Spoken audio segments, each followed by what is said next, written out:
শুভ দুপুর। দুপুরের এই স্নিগ্ধ হালকা গরম ছোঁয়া দিয়ে আজকের গল্পটা শুরু করছি। আজকের গল্পের আসরে নিয়ে এসেছি উপেন্দ্র কিশোর রায়চৌধুরীর লেখা বানর রাজপুত্র। তাহলে চলো সবাই গল্পটি শোনা যাক। এক রাজার 7 রানী, কিন্তু ছেলেপিলে একটিও নাই। রাজার তাতে বড়ই দুঃখ। তিনি সভায় গিয়ে মাথা গুজে বসে থাকেন। কেউ বলে, ভালো করে কথা কর না। একদিন হয়েছে কি, এক মুনি রাজার সঙ্গে দেখা করতে এসেছেন। মুনি রাজার মুখ ভার দেখে জিজ্ঞাসা করলেন, রাজা, তোমার মুখ যে ভার দেখছি, তোমার কিসের দুঃখ? রাজা বললেন, সে কথা আর কি বলবো মুনি ঠাকুর। আমার রাজ্য, ধন, লোকজন সবাই আছে, কিন্তু আমার যে ছেলে পিলে নেই। আমি মরলে এসব কে দেখবে? মুনি বললেন, ওই কথা? আচ্ছা, তোমার কোনো চিন্তা নেই। কাল ভোরে উঠেই তুমি সোজাসুজি উত্তর দিকে চলে যাবে। অনেক দূর গিয়ে একটা বনের ধারে দেখবে একটা আম গাছ রয়েছে। সেই আম গাছ থেকে 7টি আম এনে তোমার 7 রানীকে বেটে খাইয়ে দিলেই তোমার 7টি ছেলে হবে। কিন্তু খবরদার, আম নিয়ে আসবার সময় পিছনের দিকে তাকিও না যেন। এই কথা বলে মুনি চলে গেলেন। তারপর দিন গেল, রাত হলো, ক্রমে রাত ভোর হলো। তখন রাজামশাই তাড়াতাড়ি বিছানা থেকে উঠে সোজাসুজি উত্তর দিকে চলতে লাগলেন। যেতে যেতে অনেক দূর গিয়ে তিনি দেখলেন, সত্যি সত্যি বনের ধারে একটা আম গাছ আছে। তাতে পাকা 7টি আমও দেখতে পাওয়া যাচ্ছে। সেই বনে তিনি কতবার শিকার করতে এসেছেন, কিন্তু আম গাছ কখনো দেখতে পাননি। যাই হোক, তিনি তাড়াতাড়ি সেই গাছে উঠে আম 7টি পেড়ে নিয়ে বাড়িতে ফিরে চললেন। খানিক দূর যেতে না যেতেই শুনলেন, কে যেন পিছন থেকে তাকে ডাকছে, ওগো রাজা, ফিরে যাও, আরো আম নিয়ে যাও। মুনি যে সাবধান করে দিয়েছিলেন, সে কথা রাজার মনে ছিল না। তিনি পিছন দিক থেকে ডাক শুনেই ফিরে তাকিয়েছেন, আর অমনি আমগুলো তার হাত থেকে ছুটে গিয়ে আবার গাছে ঝুলতে লেগেছে। কাজেই রাজামশাই এর আবার গিয়ে আছে উঠে আমগুলি পেড়ে আনতে হলো। এবার আর তিনি কিছুতেই মুনির কথা ভুললেন না। তিনি চলে আসবার সময় পিছন থেকে তাকে কত রকম করে ডাকতে লাগলো। চোর চোর বলে কত গালও দিল। রাজামশাই তাতে কান্না দিয়ে তাড়াতাড়ি বাড়ির পানে ছুটলেন। বাড়ি এসে রানীদের হাতে 7টি আম দিয়ে রাজামশাই বললেন, তোমরা 7 জনে এই 7টি আম বেটে খাও।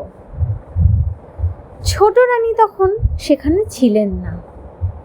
বড় রানীরা 6 জনে মিলে তাকে কিছু না বলেই সব কটি আম খেয়ে ফেললেন। ছোট রানী এর কিছুই জানতে পারলেন না, কিন্তু তার ঝি সব দেখলো। বড় রানীদের খাওয়া শেষ হয়ে গেলে সে আমের ছালগুলি চুপি চুপি কুড়িয়ে নিয়ে গেল। সেই ছালগুলো ধুয়ে বেটে ছোট রানীর হাতে দিয়ে বলল, মা, এই ওষুধটা খাও, তোমার ভালো হবে। ওষুধ খেতে হয়, তাই ছোট রানী আর কোনো কথা না বলেই সেটা খেয়ে ফেললেন। তারপর বড় রানীদের সকলেই এক একটি সুন্দর খোকা হলো। রাজা তাতে খুশি হয়ে খুব ধুমধাম আর গান বাজনা করালেন। ছোট রানীরও একটি খোকা হলো, কিন্তু সেটি হলো বানর। বানর দেখে রাজা চটে গিয়ে ছোট রানীকে বাড়ি থেকে তাড়িয়ে দিলেন। দেশের লোকের তাতে বড়ই দুঃখ হলো। তারা একটি কুঁড়ে বেঁধে ছোট রানীকে বলল, মা, তুমি এখানেই থাকো। সেইখানে ছোট রানী থাকেন। বানরটি সেখানে থেকে দিন দিন বড় হচ্ছে। সে মানুষের মতো কথা কয়, আর তার এমনই বুদ্ধি যে কোনো কথা তাকে শিখিয়ে দিতে হয় না।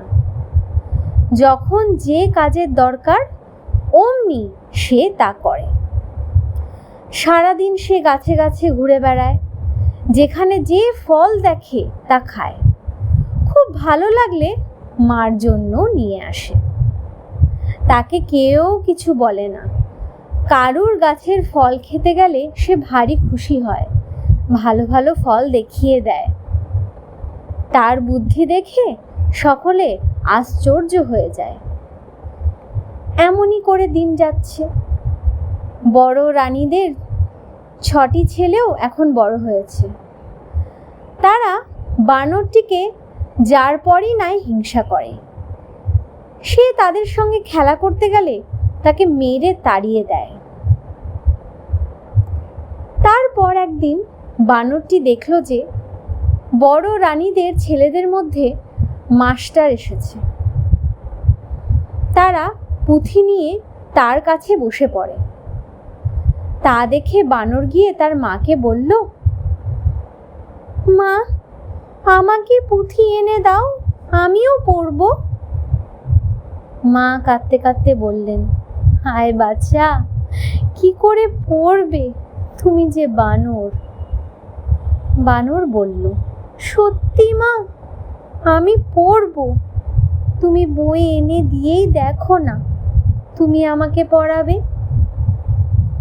বানরের এমনই বুদ্ধি যে বই পায় সে 2 দিনে পড়ে শেষ করে ফেলে। সে 2 বছরে মস্ত পণ্ডিত হয়ে উঠল। বড় রানীদের ছেলেরা তখনও 2-3 খানি বই পুঁথি শেষ করতে পারেনি। রোজ খালি মাস্টারের কাছে বকুনি খায়। এসব বকুনি শুনে রাজা একদিন বললে, বটে, বানরের এমন বুদ্ধি, নিয়ে এসো তো তাকে, আমি দেখব। বানরের কিছুতেই ভয় নেই। রাজা ডেকেছেন শুনে সে অমনি তার কাছে উপস্থিত হলো। তাকে দেখে আর তার কথাবার্তা শুনে রাজার এমনই ভালো লাগলো যে তিনি আর কিছুতেই ছোট রানীকে কুঁড়ে ঘরে ফেলে রাখতে পারলেন না। বাড়িতে আনতেও ভরসা পেলেন না, পাছে বড় রানীরা যদি কিছু বলে। তাই তিনি ছোট রানীকে রাজবাড়ির পাশেই একটি খুব সুন্দর বাড়ি করে দিলেন। সেই বাড়িতে তখন থেকে ছোট রানী তার বানর নিয়ে থাকতেন। টাকা কড়ি যত লাগে রাজার লোক এসে দিয়ে যায়। লোকে তার বাড়িটাকে বলে বানরের বাড়ি। এসব দেখে বড় রানীদের ছেলেরা বানরকে আরো বেশি হিংসে করতে লাগলো। একটু একটু করে ছেলেরা বড় হয়ে উঠল। সকলে রাজাকে বলল, রাজপুত্রেরা বড় হয়েছেন, এখন এদের বিয়ে দিন। রাজা বললেন, তাদের দেশ বিদেশে ঘুরতে দাও, তারা নানান জায়গা দেখুক, নানা রকম শিখে টুকটুকে 6টি রাজকন্যা বিয়ে করে আনুক। সকলে বলল, বেশ বেশ, তাই হোক। তারপর 6 রাজপুত্র সেজে গুজে টাকা কড়ি সঙ্গে নিয়ে ঘোড়ার চড়ে নানান দেশ দেখতে বেরুলো। তা দেখে বানর তার মাকে গিয়ে বলল, মা, আমিও যাব। তার মা বললেন, তুমি কি করে যাবে? তোমাকে কোন টুকটুকে রাজকন্যা বিয়ে করবে? বানর বলল, মা, আমি অনেক দেশ দেখতে পাবো। মা বললেন, তুমি যে দেশ দেখতে যাবে, আমি তোমাকে ছেড়ে কি করে থাকবো বাবা? বানর বলল, আমি দেখতে দেখতে ফিরে আসব, তোমার পায়ে পড়ি মা, আমাকে যেতে দাও। কাজেই ছোট রানী আর কি করেন, বানরকে যেতে দিতেই হলো।